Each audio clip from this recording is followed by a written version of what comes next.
At your first award ceremony we came to, we were robbed, right? You can't do that. Well, I can. I'm taking this opportunity, Emily.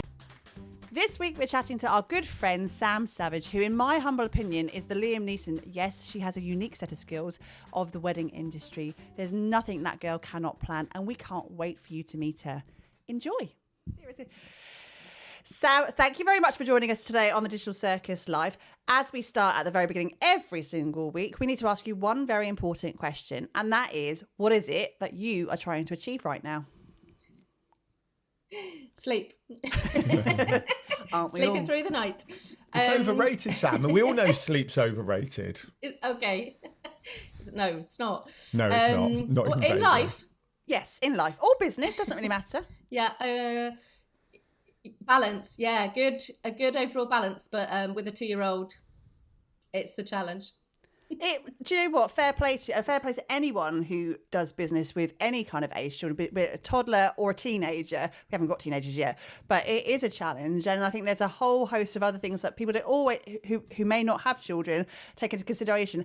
The sleep thing is a massive thing. Go back to that. It's a massive, massive thing, because if you're already feeling fatigued, and then you have the weight of the world of trying to run your business and get all those things on your to-do list done, and the responsibility of a small human being alive for another day, that's a lot to take on. Yeah, I think normally January, come January, I'm like ready to go. I know, these are my goals and this is what I'm going to achieve this year. And this year, for sure, there's been a lot of sleepless nights, a lot of illness in this house. So, I'm going to say February is the new January. Well, like Thursday's the new Friday, February's the new January. Yeah, exactly. In all seriousness, how does that impact we've got an ill house at the moment, or have had an ill house this year. How does that directly impact has it impacted your business over the last year? Since he was born, probably, yeah. I think, obviously when he was born, 2021, COVID was in full swing. So I hadn't done any weddings for at least a year. And then he was born. And then I think a month after he was born, I was back doing my first wedding, and it kind of was crazy from then on, really. So I think since he was born until now, I've just been catching up and just going with it as much as I can and figuring it out along the way. Just like anybody that runs their own business and things that are thrown into the mix. So you just kind of get on with it and make the best of it. We find that. I mean, ours are still relatively young, 10, 8 and 6, and obviously were younger once upon a time. And I just remember kind of, we're in that sort of small business world, and there's, the narrative that comes out about structure your time block, don't hustle, don't work too hard, get the balance right. And I'm like, how? Because, and this is not a woe is me story, but like, I just remember thinking, we can't drop it at any point, Yes, we made these choices, obviously, with no issues and all the rest of it. But I just remember thinking, how do you time block? Not that I actually want to time block. And if you did, it wouldn't work because you're not in control of it. Yeah, and I think that's the thing. On one side, you've got all these things going, make your goals and make this happen. And then on the other side, have some balance, take some time off. What shall I do? Well, you say each side. There's a third part that then goes, I need cowpole, I need feeding, I've pooed my pants, I've been sick on the floor, I want this. And that's just Alan. That's just me, not the kid. And there really is. It really is. And I said the narrative a minute ago. The narrative coming out is about slow down, take it gently, take it easy. And it's like, that doesn't feel right now that is a choice, and in your world, you're working evenings, weekends and everything else. And so that balance and that sleep specifically is really tricky to get right. Yeah, I think I've, especially January, I was really ill after Christmas with my asthma, which I haven't been for years. So no idea why that suddenly popped up, but everything's going around, isn't it? And it just probably it agitated it. And then my son's been ill. So for me, I am a planner. My job is planning. So it is really hard to let that go and just kind of go with the flow as much as you can. But January, definitely, I've really had to go, okay, you know what? I can't do any work right now. It's just not possible. Obviously, I'm still emailing and stuff, but just not as rigidly as I was before. I would very much kind of get back to people very quickly. And you know what? It hasn't really changed anything. When I do email people, go, really sorry for the delay in getting back to you. My son's been ill. Oh yeah, no problem. Of course, no one cares. I mean, they care, but they're not. No one's, no one's going, well, we're going to go and find someone else now because you took 2 days to reply to me. It's not the end of the world. And I think that my personality is, work and get back to people quickly. But actually, it is okay not to be like that all the time, and you do have to just let go. You hit the nail on the head, and we were joking before we hit record on this about you being a planner, and what you mean? Sam tried to plan our podcast episode for us. Thanks, Sam. It was we can talk about this. Like, no, Sam, we're not going to do this. We'll could do see that. where the wind takes you. But if that is in your blood, in your DNA, that's how you are as a person, and that's how you've kind of got that in your day-to-day working life as much as you can control that. It must be very difficult to sit back when things like that don't. So, for example, you've got your son, and that is he's not a robot. He will do what he wants when he wants at whatever time, and you can't time block that situation. But things like COVID happened, and we talked about that briefly a second ago. All those things that are out of control, does that stress you out when you can't have a handle on it? I think it depends on the situation, but I'm probably the type of person that, say, for example, at a wedding, if something were to happen or go wrong, I don't freak out about it at the time. I'll just get on, fix the problem, sort it out, whatever it is, fight the fire, not literally, touch wood. Yet. And then sort it out, and then afterwards be like, oh my God, what a nightmare, on my own. But situations like COVID and things like that, I think I probably, like most of the world, was in denial about COVID for a while, going, we'll be back to work in a few weeks. And so was initially doing Zoom interviews with suppliers just to kind of keep everybody's momentum up and market, stuff for their marketing. And then after a few months, when after everyone else had already been in the garden sipping on their cocktails in the sunshine, I was like, I really missed the boat on that. Why didn't I do that? I should have also just sat down and done nothing. But I don't think that is in my nature, really, to kind of do nothing. It's really hard. I don't think it is either, and that's something I've always, because we've known you for many years now through the wedding industry, from our previous lives in weddings as well. And what I've always admired about you is that you don't just take it for what it is right now. You want bigger and better, and that you are that helping hand to so many other people as well. You're really resourceful, Sam. Thank you. Well, you know the question. Sorry, I'll let you finish. I remember during COVID that you were going, okay, we can't do, and you started organising online wedding fairs and things like that, and you were the resource for suppliers who are struggling and giving them the support. And you've gone and you've looked at larger scale events and just giving yourself that extra platform to help as many other people. You are very resourceful. What was your question, Alan? Right. So, if we're discussing that we know Sam and from the back days of the wedding world, I'd just like to park the thought that at your first award ceremony we came to, we were robbed, right? You can't do that. Well, I can. If I'm taking this opportunity, Emily. We've known Sam for nearly a decade. We were robbed at the Hampshire Wedding Supplier Awards when a company from Dorset won the award, right? I want it out, Sam. Is it awful that I can't remember who won? No, of course it's not. They were the bar company that your family are associated with, actually. Yeah. And we were like... My family? Well, right. We don't. This is what you get told when everyone's been drinking. So we went to two. Right. I've got a genuine question about where does this... Not that it's bitter and it doesn't hold on to No, it's funny. I don't care. So at the first awards we came to, we didn't win, right? And we at Hampshire Awards, and we lost to a bar company from Dorset who we got told was loosely related to you, right? And we're like, oh, really? The organisers' family? Yeah, but stuff this, because that's what Emily and I like when we lose. We're bad losers and bad winners. And in the next year, we did win because we lobbied you for outdoor awards and things like this. Yes. And then I got abused at a table by someone. Do you remember that? I do. We won't mention that, but I'm like, oh. It's all coming out now, Alan. No, I know, but I'm like, I don't think I'd ever been publicly abused in this way. Basically, you let some wedding suppliers out into the into general public when they're not on an event. They have a few glasses of vino, They don't have to behave. No, they don't. Because when we're in the wedding world, it's very much, oh, so you're getting married. How lovely. Could I do this for you? And it is. But as soon as the clients aren't there and the beer's flowing. Anyway, sorry, Sam. I feel like Alan needs some therapy. Wow. I've done it. I've vented. It's all good in the way. No, I don't really It's mind. out. It's out. It's I've done out. it. And honestly, at this stage, it's more funny than anything else. Right, genuine I feel like question. you've been holding on to this for a while, so I'm glad you let it out. 10 years, Sam. 10 years. Well, I can't believe I've never mentioned the Me Dorset. too. Yeah, And that I someone's must have done. apparently related to me.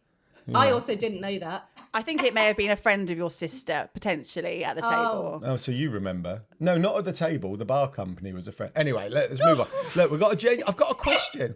I want to know Back where on this where this planning kind of doing. I like to know where it comes from. Right? Has it always been there? Did something happen? You know, is it just you've always been like that? That's a good question. I don't think when I was younger, I don't think I was the planner in the family or anything. Now, obviously, everything gets left to me. It's just an unspoken thing that everyone leaves everything to me now. But I don't think when I was younger, I was the planner. And I don't know if we've talked about this before, but I've got a very varied career history. Oh, tell us about it. Tell us about it. So I started out in childcare. Crazy lady, years and years and years ago. So I started working with children in a nursery. I moved to Canada to be I was a nanny in Canada. So I guess maybe that's where the organising started. I had to organise other people's children and their activities. So, you know, that's where it started. If you can work with kids, weddings are a breeze. And then I started working for a charity. I had already volunteered there, so I started working for a charity and managed their volunteer program. So they had a really big volunteer program. The local colleges and universities and general public would volunteer for the charity who worked with people with disabilities, and we organised evening weekend activities for them, bowling, cinema trips, blah blah blah blah, blah, all the rest. And so I managed all of the volunteers, like recruited them, evaluated them, etc. And then started running the special events. They didn't really have a lot of special events going on at the charity, like Halloween parties, Christmas parties. And I was like, yeah, we should do that. So there was obviously always something in me that popped out one day and decided that was what we should do. And then it sort of snowballed from there, really. But it's not like I then kind of jumped into planning. I came back from Canada not really knowing what I wanted to do. So I went and lived with my sister in Derbyshire for 3 months because they were moving to Germany, and her husband went ahead of her for 3 months. So I just got a temp job going, I'll just, do anything, and got a temp job at Balfour Beatty, just doing admin.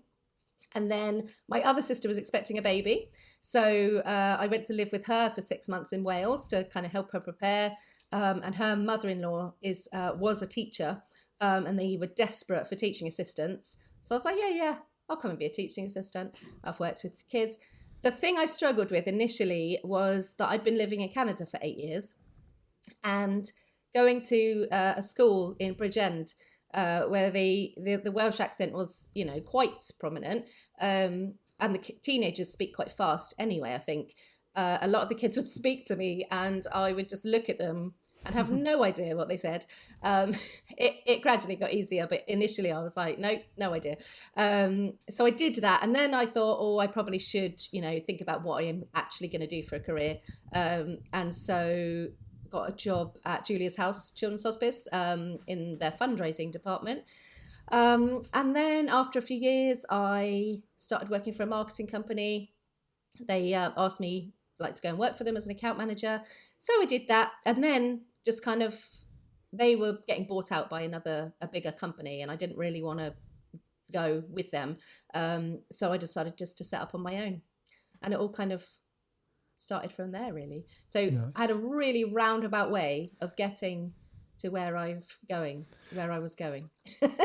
Right, so a couple of thoughts on that then. So this planner part, because I have this image of you at 8 years old birthday party with a clipboard going, Mummy, I did not invite Violet to my party. She's not on the list. Well, Violet was a knob. Yeah, no one likes Violet. So I had this image. So you don't really know, it just kind of started appearing. And I always think anyone with a portfolio career you have to kind of understand what the motivate was. The driver, you just wanted some money? Was the driver, I'm just not quite sure what I want to do? Was there something? And then eventually you hit this point where you go, no, I'm going it in alone, you know? So what was the driver through those initial stages and phases? Well, no, I don't think it was money. I've never really been driven by money. I mean, obviously everyone needs some of it. Yeah, I meant in a need it my... rather than lots of it, as in I just need to earn an income. Yeah. Yes, yeah, it's never been the driving factor behind anything. But yeah, I think it was just more like, what do I want to do? And oh yeah, no, this is what I enjoy doing. And actually the wedding planning sort of happened by accident, really, as I had a kind of like a chance meeting at a venue who was running marquee weddings, and the coordinator was leaving. And she said, oh, do you want to take over the weddings? And I said, yeah, okay. And it wasn't quite as simple as that, but almost. And that's where that started. And, you know, I never thought, it was one of those things where you say, yes, I'll figure it out. Not to them, obviously, in my head. Oh, yeah, we'll do it. Oh, of course, I'd love to manage your weddings for you. Oh, what do I do? You say yes and work it out later. Yeah. Exactly. So it was kind of that. And did that for I don't know how many, maybe 3 years, and then the venue where the marquee weddings took place actually changed to the use of the venue changed, so they couldn't have weddings anymore, and so that's when I then started doing it more independent wedding planning as opposed to kind of looking after a venue. Nice. I absolutely, I mean, I've been to many of your events, and I think you really do have that Liam Neeson unique set of skills. Well, do you know, in Taken, I have a unique set of skills. I mean, not that you're going to assassinate your brides and grooms, of course. You may feel like it sometimes. And again, having worked at weddings, I do feel that pain sometimes. Where are you going with this? I'm talking about the fact, what I've always loved about you, having attended your events, is that you are probably one of the most likable people on this planet. I don't know whether you realise it or not, but people really do get drawn to you, Sam, in terms of the way you run, whether you have this almost sense of calm about you in the most stressful, strenuous of situations. We've been to another one of your wedding fairs, your festival event that you do in Dorset. That's a big setup. Ultimately, you are dealing with not just people coming through the door. You've got infrastructure there. You've got needy suppliers. You've got to make sure that the weather's going to be in your favour. You've got backup plans and everything that you do. Yet you do it with such gusto and kind of, I've got it in hand. And I don't know whether you can learn that, or that's just how you are. But you do now teach people how to do what you do, don't you? Yes, yeah. Excuse me. I have always very much been stress on the inside sort of person, which is, you know, maybe not the best. But I remember even when I took my driving test when I was 18, I guess, everyone said, you're so calm. And I'm like, I'm not. I guess I just don't show it. And obviously when in events, that's what people want. They want to look at you and know that there's someone that's calm, and if she's okay, we're all okay. Yeah. And I don't know if I've learnt to kind of hide my stress. I don't think I ever consciously thought, right, we need to hide the stress. But that's just the way I am. And so it's all internal. And then, but obviously everyone's got to have an outlet for their stress, just not at the event or the wedding. And then you, worry about it later. But yes, I have my situation, I guess, in terms of having a child and later in life than some people, and an established business. 25? 25. 41, Emily, 41 when I had my son, which is obviously a lot later than some people. And, not through choice, but circumstances or whatever, that's what's happened. And then having an established business for like 10 years. And as we've talked about, trying to kind of balance those has made me think about adapting and evolving and, moving things forward in a way that is actually going to provide some balance in my life, our lives. So I have created Rise and Shine, which is essentially a membership for the wedding industry, which will provide support. Because like you've already said, I really like helping other people, and I also love people. I love people. People always say, "What's your favorite thing about weddings?" And it's just the people, which sounds weird, but I just love talking to people, hearing their stories. How did you get, like you guys, how did you get to where you are now? And what do you do for work? And what about this? And, I can find myself talking to people about their past and their history and their jobs before even, an hour's gone by, and like, right, we should probably talk about your wedding.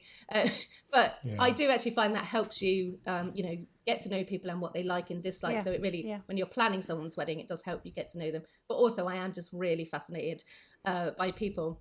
Sorry, went really off topic there. No, that's fine. No, it's more on topic than you realise, the people part. Because, sorry, I'll let you finish and then I'll come back to that. No, it's fine. Oh, right. Because surely then that's the bit that connected all those early jobs as you were moving around, from fundraisers to children to marketing within the company to the entry into the event manager part for the wedding venue. That it's the people element that's going to have connected them. We always say that we still don't know what we want to do when we're older, but we know what we don't want to do, and we know what we like. Yeah.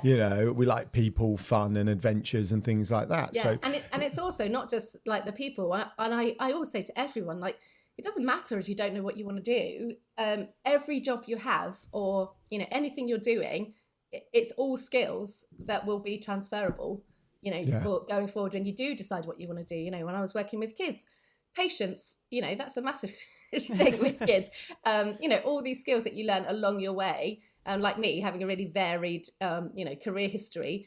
And now all those skills that I've learned along the way has helped me, with this job. So when people come to me and say, I really want to work in the wedding industry, I really want to be a wedding planner, I really want to do this, what shall I do? It's really hard just to go, I'm going to be a wedding planner and just pop up and be a wedding planner. It's not that easy. You have to put the work in. So I just say, like, go and get experience with any wedding supplier, cake maker, a florist, a caterer, and then see all these, different sides to the wedding. And then eventually one day when you do become a coordinator or a planner, all that experience from seeing everything from all sides will help you go, oh, okay, I see how this all comes together now. And it's all transferable skills, isn't it? Yeah, and I think, again, having had that experience within the wedding industry as well, and you see it a mile off, and we've all seen it, and we all smile sweetly when you find that bride or that groom who has their wedding and then becomes a wedding planner directly because they've had the best day ever. Which is, we had a wedding and started our wedding business. We are one of those couples. I wasn't presuming to plan. We put tents up for a living. But it's that they've had the best experience ever with that one event, which hopefully did go exactly to the letter to plan. But that doesn't necessarily make you a long term. And this is what we found with a few things we're doing right now. We're still trying to test models and see what works and give ourselves that experience for it to bed in, because once could be lucky, twice, if you've got three times a lady. But it is the exactly that. It's the giving yourself that time to get experience, and it doesn't matter, like I say, if it's a cake maker or a florist, but it's understanding those nuances of things that could go wrong, will go wrong. What the detail is, or the time coming into things, the lead-in time for getting suppliers in, all of those little details are important to make you better than what you are right now. I think that, so we've got some friends who have held down. Not held down. They've had the same job, career path since they were very young. Oh, I can't imagine being able to do it. I always admire it. I always admire it. I couldn't do the same job for 30 years. My head would explode. Yeah. And my best mate Alan, he's been a truck mechanic since he was 17. Alan's best mate Alan. You heard right. I was just going to say they have the same name. Right? By complete chance, we met in Scouts. Alan B and Alan C. Yeah, he was. Where's Alan A? There is no Alan A. We don't know an Alan A. Alan A, if you're listening, can make yourself complete the set. We found an Alan D once, and we were out and about, and we hung out with Alan D. I know, we need an Alan A.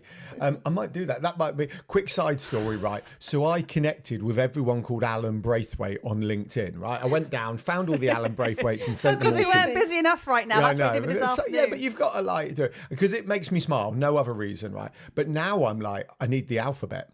I need to find the Alan A to the Alan Z and then try and get them in order. Right. Sorry, where was I? Right. So we've got these friends. We've got a handful of friends who have held down, the similar career, same career. Yeah. And as we look at them enviable because, like, wow, can you imagine actually being? But the other part of us, as Emily just said, makes our heads want to explode. But my thought is, if you're not going to do that and that doesn't work for your personal needs, then it has to come back to variety while you're working it out and go and, try a few different things, pick up new skills and learn and be curious and all these other things until you get to a place where you want to be a wedding planner or do what we do with Yellow Tuxedo. Because you're gonna, it is that whole jack of all trades quote, which when you know the end of the quote, it actually makes sense. But you need to have that variety of skill set to then bring to the table for what you choose to do finally. Yeah, definitely. And, being a wedding planner, experience is everything, because no one could just, I'm sure someone could, but it would be very difficult for someone to say, right, okay, I'm gonna plan someone's wedding and just do it with no experience whatsoever, having not really been to a lot of weddings or knowing local suppliers. Your network is almost everything, especially as I've learned in a few emergency situations, that knowing your local suppliers is key to everything. And obviously when you're new and starting out, you haven't really built up that network yet, or not the respect, what's the word I'm looking for? No, it is though, reputation. Sam. It is reputation. But that's where I come back to that whole, you are the most likable person on the planet, is that I don't think there is anyone out there, if you personally were to call them and go, oh, I need a favour, they'll go, oh, Sam, no, not you. Unless sorry. It's me, I'll be going, no, Sam, because we lost out at the Hampshire Wedding Supplier Awards in 2008 or whatever it was. Note to self, don't ask Alan for a favour. No, anytime. It definitely comes down, so your network, your personality, your drive and your experience, and spending that quality time building. That's not happened overnight, because we've known you for the best part of a decade now, and that hasn't happened overnight. That's building day in, day out, and not forgetting where you started and everyone who's helped you along the way. So my next question to you, Sam, is to go, so you're in events, and that's time consuming. Really time consuming, especially in the wedding industry kind of sector of events there, when it's not just the Saturday when you're doing events, if you're doing full-on planning as well, it's the weeks and months leading up to that, with that being on the end of a phone when they need you. It's the setup with the maybe 1 day, maybe 2 days before, or 3 days, depending if it's a larger scale outdoor event potentially. That's a lot of your time. And now you've already mentioned that you are a young family. How do you still perceive that in the same way as you did 10 years ago, loving the events? Or do you have that kind of friction now between the fact that you have the family at home as well and you actually want to be out in the field as well? I think at the moment it's okay because he's not at school yet. So we still do have that time in the week together. Yep. Not every day. He does go to childcare. I'm not crazy. But, in a couple of years when he does start school, that potentially will be more of an issue, because obviously he's only going to be off at the weekends. He's not going to boarding school. But for the best part of the day, it's only the weekends that he will be at home. My husband now works Monday to Friday, and generally a lot of my weddings are Saturdays. So it works for our family at the moment. But as I said, kind of been looking forward those couple of years going, okay, things are going to change. What do I need to change to perhaps get more balance? And this is where Rise and Shine comes in. Right. And I've also been kind of recruiting some people to work with me in the weddings, kind of train them up to do things the way that I do them, so that they can be sent out on their own as well. So South Coast Weddings will, I was going to say always exist. That's a big statement to make. Yeah. For the foreseeable future, South Coast Weddings is going to exist anyway. It just may not always be me, doing the weddings, running the weddings, especially on the day coordination, the kind of the one, I shouldn't say 1 day things, because I always bang on about how it's not just 1 day, but especially the on the day coordination where someone is present for that 1 day, may not always be me, but so I will always be involved in the wedding planning for South Coast Weddings. But going forward, Rise and Shine will probably take a more prominent position in my life, maybe. That's the plan. Anyway. Surely that's an exciting bit of scope there as well for your work and what you're doing, because when you are working individually on an event, which you've already said it, you love it because you get to know the individual people within that event itself. What you're doing with Rise and Shine and that sort of wider scope there is that you're impacting more people, but having that useful Sam, being helpful Sam, but also the ability to be wider than just your geographic location as well. You know, you're talking the rest of the UK, you could be talking abroad, and there's quite a lot of excitement in that, surely, as a project to be able to do what you love and still have that element of organisation that you clearly have in abundance. Yeah. But just in a different way, and that's I hate the word pivot, but that's a great evolution. Well done of your Liam There's no Neeson's. pivot, is there? There's no pivot, because a pivot would imply you're doing in Stopping this one and thing, you're absolutely. stopping there. So it's always an evolution in this world. So yeah, definitely. And I think like we said, everyone started somewhere, and you know, if we all had that one person that was going, "Don't worry, I've got you. I'll help you." You know, what is it you're stuck with? Yeah. What do you need help with? Who can I connect you with? And it's those things, I think, that especially when you're a newer business, you just need that helping hand. Go, well, what should I do? And when we were all starting out, we all thrown money at advertising here, there, and everywhere, hoping that it will stick, or going to shit wedding fairs. Sorry. No, you're don't know okay. what You're okay. Then and going, oh God, I just wasted like 8 hours of my life, and there was like 5 people through the door. You know, we've all been there. So just having that helping hand, going, I'm going to connect you with this person can help you. Talk to this person, they'll tell you about their experience, you know, and just I think it is just about connecting people and giving them that helping hand that we all perhaps could have done with when we were a bit newer as well. But and also existing businesses, like, you know, we can't all pretend that because we've been in business a long time we know everything. Like, how can that be possible? And everything changes, doesn't it? So, you know, Everything oh God, yeah, I've heard about this change. Yeah. You know, I love the background singing, Emma.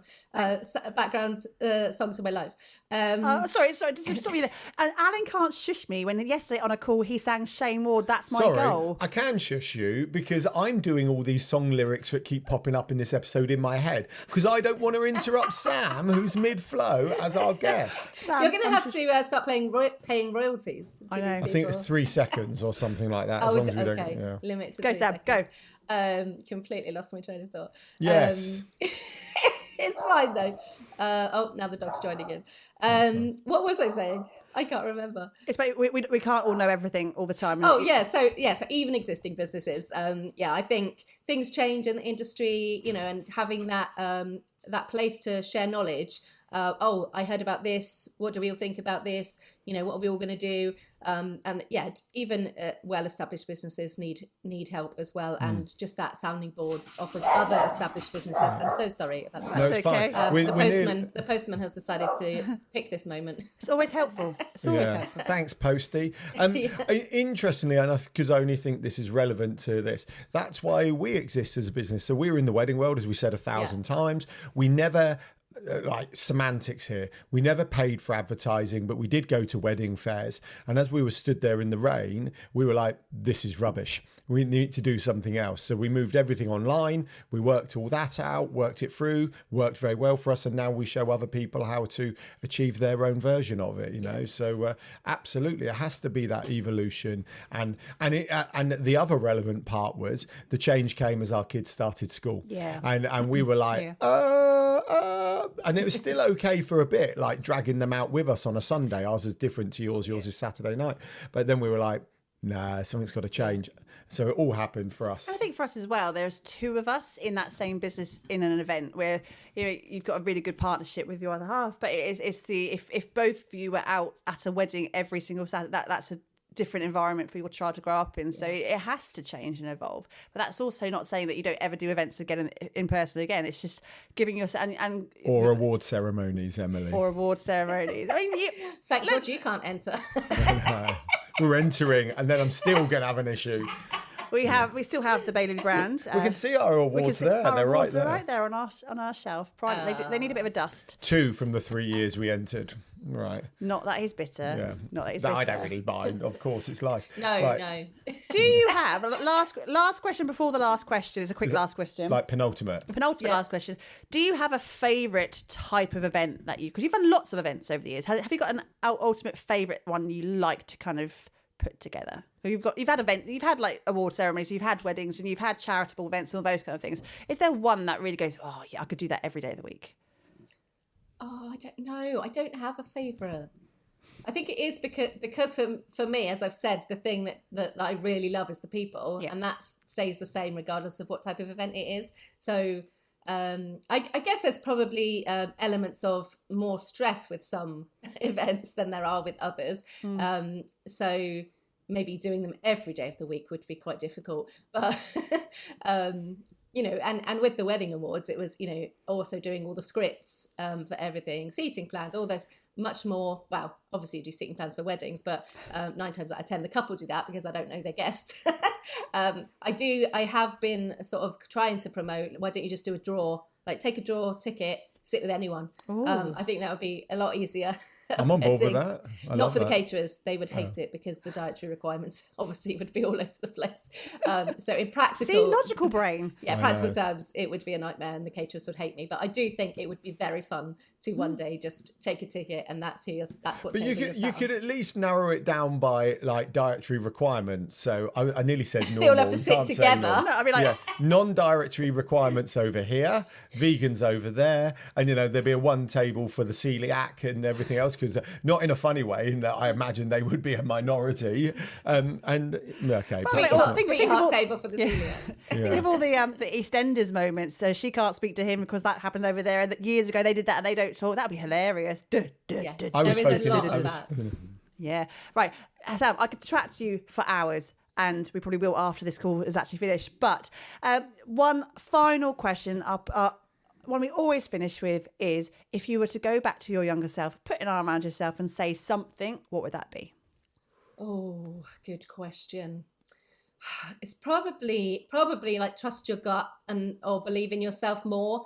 I think I probably grew up in a time where schools especially were never like, yes, you're going to go on and achieve amazing things and you can do anything you put your mind to. That was never, ever said at my school, I don't think once. You know, it wasn't the traditional thing to go to university at the school I went to. So I think it would probably be kind of believe in yourself more and just, go for what you want to do. Not that I necessarily knew what I wanted to do, but there's probably been a lot of self-doubt over the years of, what am I doing? Am I doing the right thing?